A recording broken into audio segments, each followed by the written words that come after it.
La question devient urgente. Comment tenir sans étouffer? Dans un monde de plus en plus fracturé, tendu, instable, chaotique. Dans un monde où le sol se dérobe sous nos pieds, où tout se fragmente. Il existe une voie radicale, se retirer. Non pas en ermite mystique au fond d'une grotte, mais se retirer du bruit, de la comédie sociale, du jeu des masques. Se retirer pour ne pas se dissoudre. Montaigne appelait ça se retirer dans son arrière-boutique, cet espace intérieur où l'on reste souverain, seul avec soi-même, même quand tout le reste nous échappe. Il y a 2 ans, j'ai dû, moi aussi, me retirer du monde, partiellement. Pas par choix philosophique, par nécessité vitale.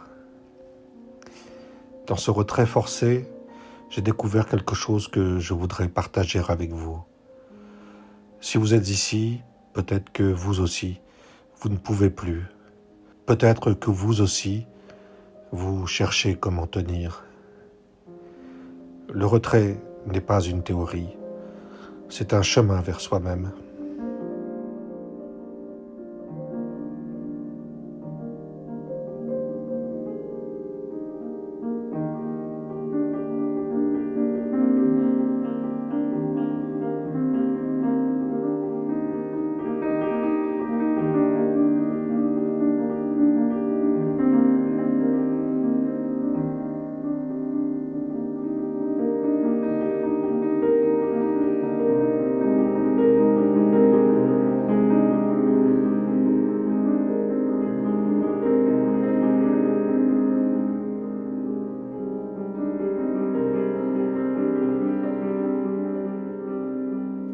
Il y a un moment où on ne peut plus.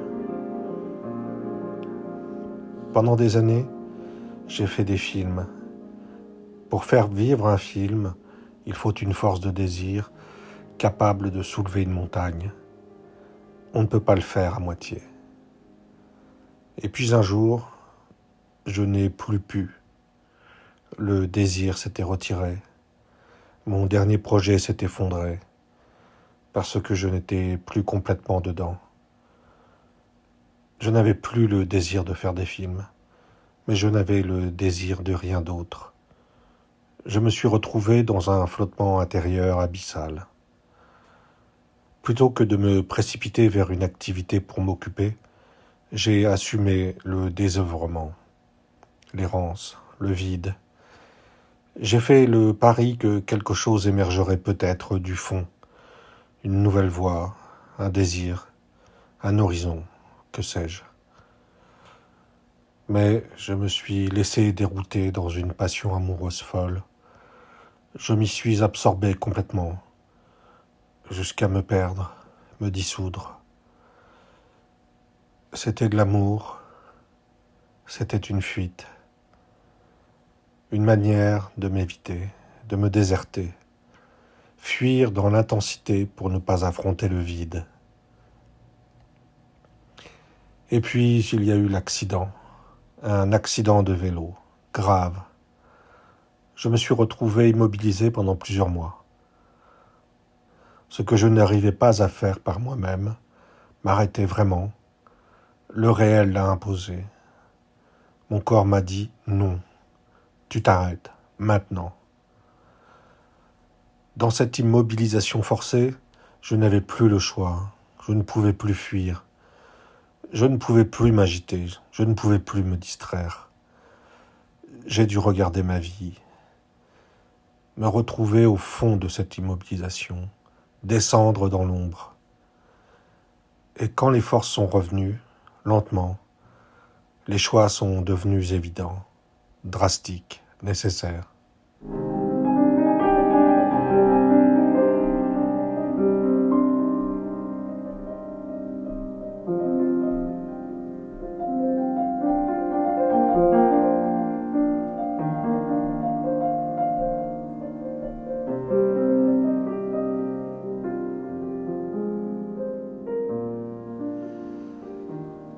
J'ai rompu avec la passion amoureuse qui m'absorbait. J'ai quitté le milieu du cinéma. Je ne voulais plus jouer ce jeu. Je ne voulais plus porter le costume de cinéaste, l'ogre des festivals. J'ai remisé au grenier ma collection de chemises bariolées, dégoûté de cette comédie de moi-même. J'ai quitté mon appartement, j'ai quitté Paris. Je suis retourné dans la maison familiale. Je ne pouvais plus rien porter. Trop de pression, trop de dispersion inessentielle. Il fallait que cette agitation s'arrête pour que je reprenne contact avec mon centre vital. Et je me suis mis à écrire, pas pour publier, pas pour être vu, pour retrouver un son de voix dans lequel je me reconnaisse. Même un mince filet, pas grand-chose, mais quelque chose de moi. Après le reflux du désir et le chaos passionnel, je devais me rassembler, me recentrer, renouer avec quelque chose d'essentiel qui s'était perdu dans la dispersion, la fuite en avant. Le retrait n'est pas toujours un geste héroïque. Ça peut être une fuite, une impossibilité à continuer déguisée en choix philosophique. Pour moi, c'était les deux. Une fuite et un retrait créateur. Je ne pouvais plus tenir sous la pression de mon mode d'existence, ses impasses, ses contradictions, ses injonctions paradoxales. Me retirer m'a permis de faire le vide, de retrouver mon souffle, ma tranquillité d'âme. Me retirer m'a permis surtout de faire toute la place à mon roman. 8 heures, 12 heures par jour, sans interférence, sans parasitage extérieur. Je ne répondais plus aux messages, j'ai fait le mort. Se vouer à l'écriture, c'est accepter de devenir un monstre social. Ne plus jouer le jeu, devenir infréquentable. Mon retrait a été mal perçu, mal compris. Mais j'étais tellement perdu, loin de moi, que je ne pouvais me retrouver que dans la solitude et la suspension sociale. Il me fallait reprendre racine dans mon centre, même s'il n'y a pas de centre, parce que nous sommes multiples et mouvants. Mais au moins revenir à ma voix, à mes petites voix. Peu à peu, l'espace intérieur s'est élargi. J'ai retrouvé une qualité de silence. La dispersion sociale, réseaux sociaux, messages, sollicitations, s'est transformée en concentration, en centration. J'ai retrouvé un centre de gravité. Et surtout un élan vital que je n'avais pas connu depuis des années. L'écriture est devenue torrentielle. Je n'avais plus à me discipliner pour me mettre à la table de travail. Ça écrivait au-devant de moi. J'étais tout le temps au travail. Donner forme au flux, structurer, reprendre, élaguer, affiner, sans crispation, en restant fluide et ondoyant. Mon personnage social s'est réduit comme peau de chagrin. Mes revenus ont baissé drastiquement. Je mène maintenant une existence frugale. Mais l'écriture me rend bien plus vivant. Il y a un prix au retrait.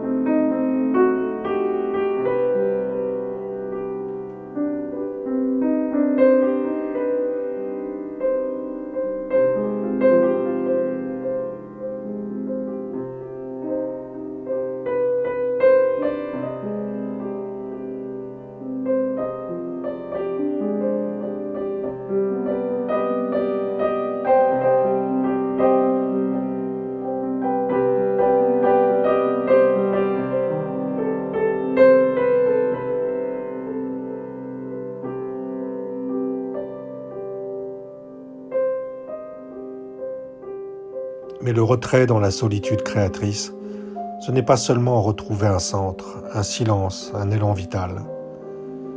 C'est aussi nécessairement une confrontation à l'ombre. À ce que Jung appelait l'ombre, cette part de nous-mêmes qu'on a refoulée, rejetée, cachée. Tout ce qu'on ne peut pas voir, tout ce qu'on fuit, les zones obscures de notre psyché que l'agitation sociale nous permet d'éviter. Quand on est dans le bruit du monde, dans la dispersion, dans le jeu social, on peut se mentir, on peut porter des masques, on peut fuir ce qui fait mal. Mais dans le silence du retrait, quand on est seul face à soi-même, on ne peut plus échapper. L'ombre remonte, elle surgit, parfois brutalement. Pour moi, ça a été de voir à quel point j'avais fui dans l'intensité pour ne pas affronter le vide, à quel point j'avais construit un personnage social, l'ogre des festivals, le cinéaste, pour ne pas habiter ma propre vulnérabilité, à quel point j'avais couru après des désirs qui n'étaient pas vraiment les miens. Et dans l'immobilisation forcée de l'accident, puis dans le retrait choisi, j'ai dû faire face à cette part de moi que je ne voulais pas voir. La peur, la vulnérabilité, le sentiment d'imposture, l'angoisse du vide, la tentation de la fuite perpétuelle. C'est douloureux, c'est éprouvant, parfois insoutenable. Mais c'est aussi le passage obligé. Parce que tant qu'on n'a pas regardé son ombre en face, tant qu'on ne l'a pas reconnu, accepté, on ne peut pas se rassembler vraiment. On reste divisé, fragmenté, en guerre contre soi-même. Jung appelait ce processus l'individuation, le chemin par lequel on devient soi. Pas un moi idéal, pur, lumineux, mais un soi entier, qui intègre aussi sa part d'ombre. Et ce processus, il ne peut pas se faire dans le bruit du monde. Il exige le retrait, il exige la solitude, il exige la descente. C'est peut-être ça, finalement, le vrai sens du retrait. Pas fuir le monde, mais descendre en soi pour pouvoir y remonter autrement, plus entier, plus vrai, même si c'est plus fragile aussi. Cette confrontation à l'ombre, je l'ai vécue, je la vis encore. Dans ce retrait, dans ce silence retrouvé, j'ai commencé à chercher, à comprendre ce qui m'arrivait. Ce processus que je vivais, cette descente, cette distillation, cette remontée peut-être. Et en cherchant, certaines figures sont revenues, encore et encore. Pas pendant mon retrait. Je n'ai lu aucun auteur à ce moment-là. J'écrivais, c'est tout. Mais maintenant, en remontant, en regardant en arrière, ces hommes-là se sont imposés. 5 hommes, de Montaigne au XVIe siècle jusqu'à Simon Entaille au XXe siècle, en passant par Feydeau, Hölderlin, Grothendieck. C'est un choix purement arbitraire, subjectif. J'aurais pu parler de Proust, de Rousseau, de Simone Veil, mais ce sont ces 5-là qui me marquent, qui m'arrêtent. Je ne saurais pas dire vraiment pourquoi, mais ils entrent en résonance profonde avec mes problématiques, avec ce que j'ai traversé, avec ce que je traverse encore. Ce n'est pas une liste cohérente, ce n'est pas un système. Ce sont des figures qui me parlent d'une manière que je ne comprends pas complètement.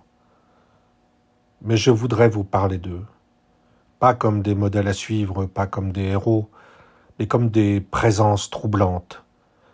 Des hommes qui me questionnent, qui m'aident à comprendre ma propre expérience, ou du moins à l'habiter mieux. Parce qu'il y a quelque chose d'admirable dans leurs gestes, une force de résolution que je respecte.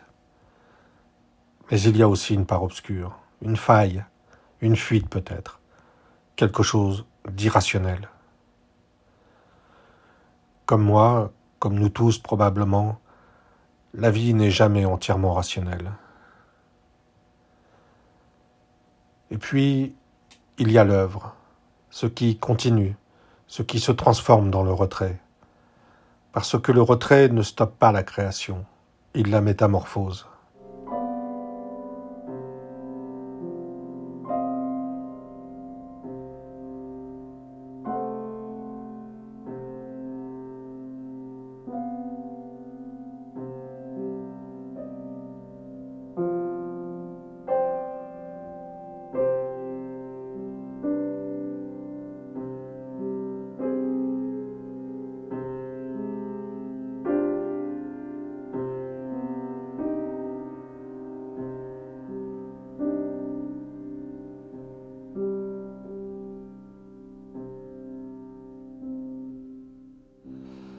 Je voudrais vous présenter ces figures brièvement, comme une carte du territoire que nous allons parcourir ensemble dans cette série.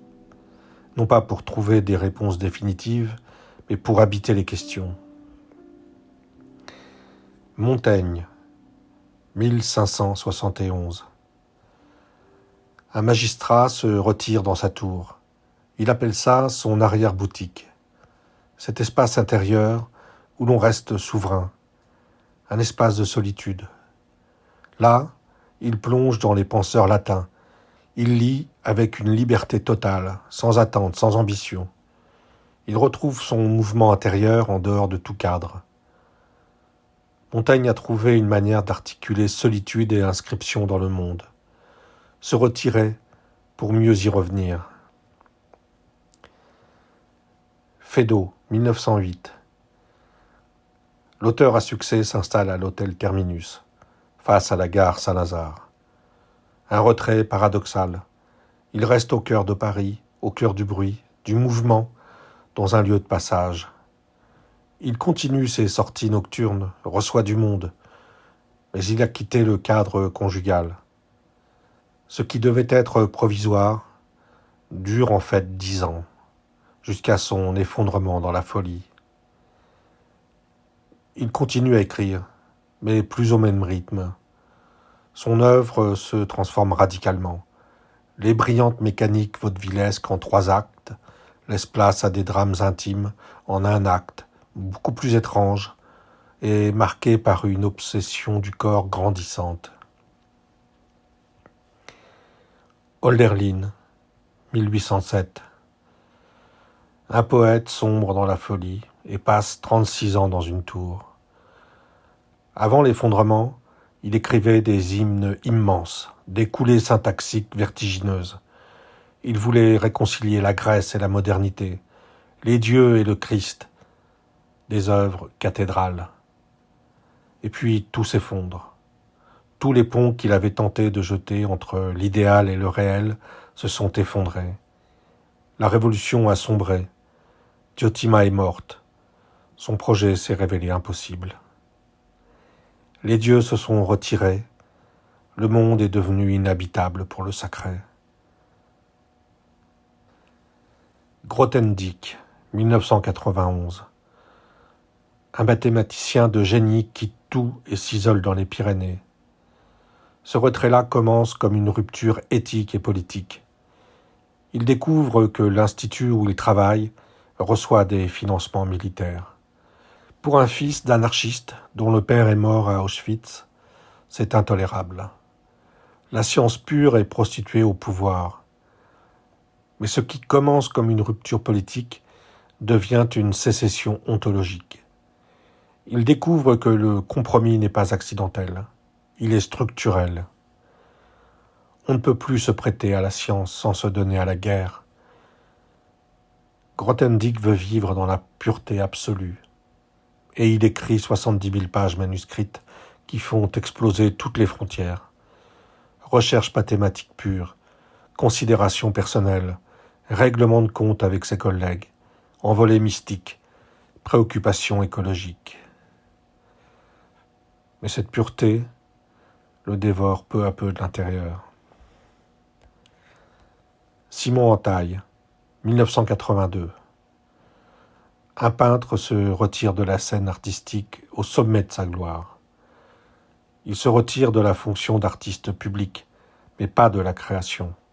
Il garde son atelier, mais refuse toute exposition, tout entretien avec des critiques.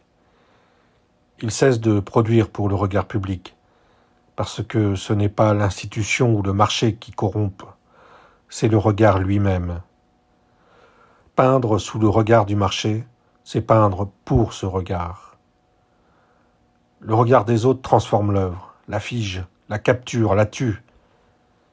Et voici le geste génial de Simon Antaille. Il applique sa propre méthode artistique à sa vie. Le pliage, la réserve, le blanc actif.